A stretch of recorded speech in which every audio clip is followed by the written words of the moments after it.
Subscribe now and press the bell icon. Never miss an update.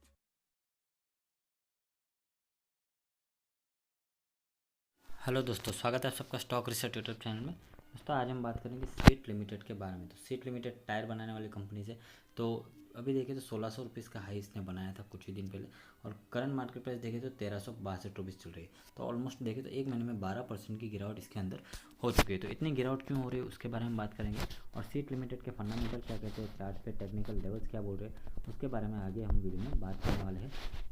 और long term में seat limited का investment सही decision है या नहीं उसके बारे में भी बात करेंगे। तो कितना रिटर्न आपको लॉन्ग टर्म में मिल सकता है, और फंडामेंटल एनालिसिस भी हम पूरी तरह से सीट लिमिटेड का करने वाले हैं। तो जो भी नए लोग हैं प्लीज़ चैनल को सब्सक्राइब कर दीजिए, और भी किसी शेयर के बारे में जानना चाहते हैं प्लीज़ चैनल के नीचे कमेंट कीजिए। तो सीट लिमिटेड के ऊपर काफ़ी कमेंट्स आए, तो इसकी वजह से सीट के ऊपर वीडियो बन रहा है। तो जिस शेयर के ऊपर ज़्यादा कमेंट आएंगे उसके ऊपर नेक्स्ट वीडियो हो सकता है। ओके, तो अभी देखिए तो एक महीने में 12% की गिरावट तो हो ही चुकी है। तो डेली बेसिस पे आप इंट्राडे और पोजिशनल कोर्स चाहते हो तो टेलीग्राम चैनल को ज्वाइन करना ना भूलिए, डिस्क्रिप्शन में लिंक है, फ्री में टेलीग्राम ज्वाइन कीजिए। एंड वहाँ पे इंट्राडे और positional course time to time मिलते रहेंगे। साथ ही शेयर मार्केट के रिलेटेड सारी लेटेस्ट न्यूज़ आपको टेलीग्राम चैनल में मिल जाएगी। तो सीट लिमिटेड के गिरावट क्यों हुई इतनी ज़्यादा उसके बारे में अब हम बात करते हैं। तो दोस्तों सीट लिमिटेड के जो चेयरमैन है हर्ष गोयन का, उन्होंने ट्विटर पे एक ट्वीट डाल दिया था, जिसकी वजह से कुंभ मेला के रिलेटेड एक ट्वीट डाला था जो कि वायरल हो चुका था ट्विटर पे। उसके बाद वो ट्वीट उन्होंने डिलीट भी कर दिया, लेकिन उसके बाद जो है ट्विटर पे एक हैशटैग ट्रेंडिंग होने लगा, बॉयकॉट सीट। ओके, तो ये हैशटैग ट्रेंडिंग होने लगा 2-4 दिन पहले की बात है, ज़्यादा पुरानी बात नहीं है। ये आपको बिजनेस टुडे पे ये न्यूज़ आपको मिल जाएगी। ओके, तो आप सर्च करेंगे तो गूगल पे आपको मिल जाएगी ये न्यूज़।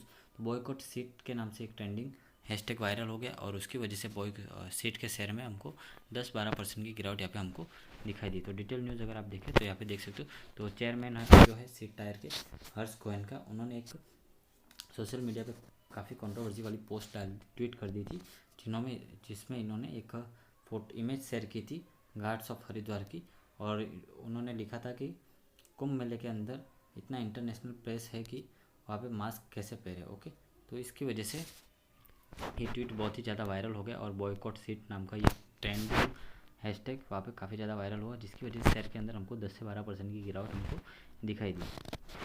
तो दोस्तों अगर अभी हम डेली चार्ट पे देखें तो इतनी सारी गिरावट के बाद इस लेवल पे यहाँ पे इसने सपोर्ट लिया था, जो कि ऑलमोस्ट 1320-25 रुपीज़ के आसपास ये लेवल निकल के आ रहा है। अगर यहाँ पे ये शेयर फिर से सपोर्ट लेता है 1325 पे, तो फिर यहाँ से फिर से 1450 तक जा सकता है। अगली तेज़ी तक कब होगी, जब ये 1500 के ऊपर क्लोजिंग देता। ओके, 1500 के ऊपर क्लोजिंग देगा तभी ये फिर से अपने हाईएस्ट लेवल के आसपास जा सकेगा। और अभी गिरावट देखें तो ऑलमोस्ट ये अपने 1700 रुपीज़ के लेवल से काफ़ी ज़्यादा नीचे आ चुका है। और अगर आप ट्रेंड भी देखें तो ट्रेंड भी इसके अंदर लोअर हाई एंड लोअर लो का ट्रेंड दिखाई दे रहा है, यानी कि ओवरऑल ट्रेंड जो है सीट के अंदर वो गिरावट का ही है, यानी कि डाउन साइड हमको यहाँ पे ज़्यादा दिखाई दे रहा है। ओके, अगर ये लेवल टूटता है 1325 का, तो जो नेक्स्ट लेवल है वो है यहाँ पे ऑलमोस्ट 1100 रुपीज़ के आसपास। ओके, तो अगर यहाँ तक आता है तो मेरे हिसाब से एक वैल्यू बाइंग इसके अंदर होनी चाहिए, लेकिन लॉन्ग टर्म पर्सपेक्टिव से। ओके, तो इस लेवल का वेट कर सकते हो, और जो लोग पहले से हाई पे खरीद के बैठे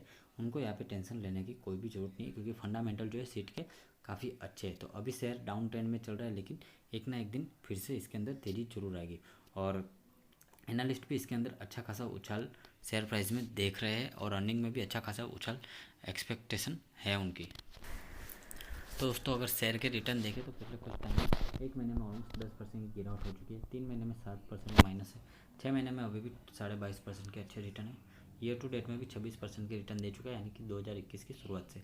एक साल में देखें तो 75% के रिटर्न है, 2 साल में 26% के रिटर्न है, और 3 सालों में 12% माइनस है, और 4 सालों में भी 10% डाउन है, 5 सालों में 25% के रिटर्न है, और 10 सालों में पैसा 12 गुना कर दिया, ऑलमोस्ट 1182%, यानी 1200%, यानी 12 गुना कर दिया, यानी 1 लाख को बना दिया है 12 लाख 13 लाख रुपए बना दिया है 10 सालों के अंदर। तो ऐसे लॉन्ग टर्म में अगर आप शेयर के अंदर बने रहोगे तो अच्छा खासा बेनिफिट होगा। तो अभी आपने हाई पे खरीद लिया है तो कोई प्रॉब्लम की बात नहीं है, थोड़ा सा वेट करना पड़ेगा फिर से वो प्राइस आने के लिए, और एवरेज करने की यहाँ पे बिल्कुल कोशिश मत कीजिए। अगर आपके पास कम क्वांटिटी है या फिर बहुत ज़्यादा भी क्वांटिटी है तब भी एवरेज यहाँ पे करने की जरूरत नहीं है। वही पैसा आप होल्ड करके रख सकते हो, क्योंकि जब मार्केट में गिरावट आएगी तब सस्ते दामों पे आप और भी टॉप कंपनी खरीद सकते हो। ओके, तो पैसा होल्ड करके रखिए। तो अगर Q4 का रिजल्ट अभी आया नहीं, Q3 से Q2 को कंपेयर करते हैं, नेट सेल्स देखें तो 1978 करोड़ थी पिछले क्वार्टर में, जो कि बढ़ के 2221 करोड़ हो चुकी है। दिसंबर में 12% की ग्रोथ दिखाई दे रही है। नेट प्रॉफिट देखें तो 181 करोड़ थी, जो कि कम होकर 132 करोड़ हो चुके, 27% की डी ग्रोथ दिखाई दे रही है नेट प्रॉफिट के अंदर, यानी कि 27% कम हो गया है नेट प्रॉफिट। तो अभी जिस तरह से ऑटो सेक्टर का रिजल्ट आया, ऑटो सेक्टर के अंदर काफ़ी अच्छी सेल्स इंक्रीज हुई, मारुति में भी, M&M में भी, एस्कॉर्ट में भी। तो उसी तरह अगर ऑटो सेक्टर के अंदर तेज़ी आती है तो उसका सीधा इम्पैक्ट टायर सेक्टर के ऊपर भी पड़ेगा, क्योंकि टायर सेक्टर में भी तेज़ी आएगी। तो उसका अगर ऑटो सेक्टर की सेल्स बढ़ती है तो टायर बनाने वाली जितनी भी कंपनी उसकी भी सेल्स बढ़ेगी। शेयर होल्डिंग पैटर्न देखिए तो 46% प्रोमोटर के पास है, 9% म्यूचुअल फंड के पास है, इंश्योरेंस कंपनी के पास 4% है, एफआईज के पास 27% है, बाकी सारा पब्लिक के पास है। एक भी शेयर यहाँ पे गिरवी रखा हुआ नहीं है। मेजोरिटी शेयर होल्डर प्रोमोटर्स है, and promoters with highest holding देखें तो इंस्टेंट होल्डिंग्स लिमिटेड है। मार्केट कैप देखें 5,520 करोड़ है, यानी कि एक स्मॉल कैप कंपनी है, तो ग्रोथ अपॉर्चुनिटी अनलिमिटेड है। पी वैल्यूएशन 15.3 है, रिटर्न ऑन कैपिटल एम्प्लॉय 10 है, रिटर्न ऑन इक्विटी 8 है। डेप्ट देखें तो 1802 करोड़ का है। Number of equity shares 4 crore है। अर्निंग पर शेयर 81 रुपये, जो कि काफ़ी शानदार है। फेस वैल्यू देखें तो 10 रुपये है। 52 हाई एंड लो आपको पता है। डिविडेंड यील्ड भी 1% के आसपास है, जो कि ठीक ठाक है।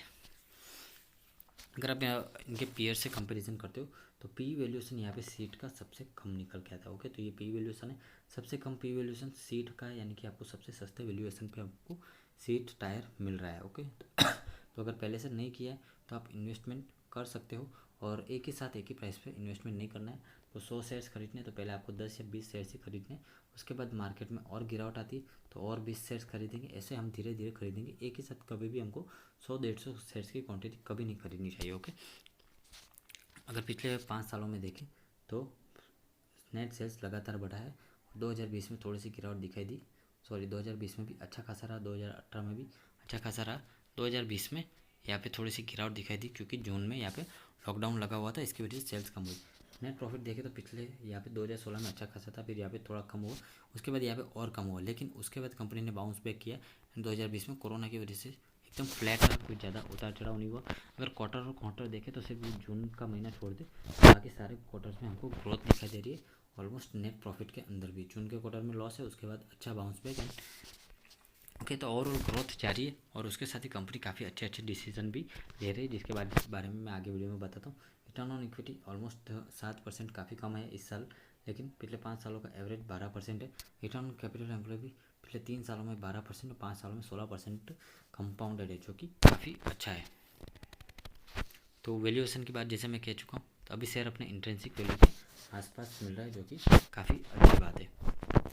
रिटर्न भी एफडी से अच्छा है, एंट्री के लिए भी अच्छा टाइम है, क्योंकि ओवरबॉट जोन में नहीं है और शेयर इतना ज़्यादा वॉलेटाइल भी नहीं है। ओके, तो अभी एनालिस्ट की देखें तो यहाँ से 30% अपसाइड मोमेंटम सीट के अंदर हो सकता है। ओके, तो ये हो सकता है, ऐसा कोई कंफर्म नहीं है कि इतना होगा, लेकिन 30% अपसाइड एनालिस्ट को यहाँ पे दिखाई देता है, और मिनिमम 8% तो ये यहाँ से ऊपर जा ही सकते हैं, यानी 1500 के लेवल को तो टच करेगा। और अगली तेज़ी जैसे मैंने कहा 1500 रुपये के ऊपर क्लोजिंग होगी तो ही उसके बाद ज़बरदस्त तेज़ी हमको दिखाई देगी। यहाँ पे लो प्रेडिक्ट किया जाए 768, जो कि इम्पॉसिबल है, मुझे नहीं लगता इतना ज़्यादा नीचे सीट आ सकता है कभी।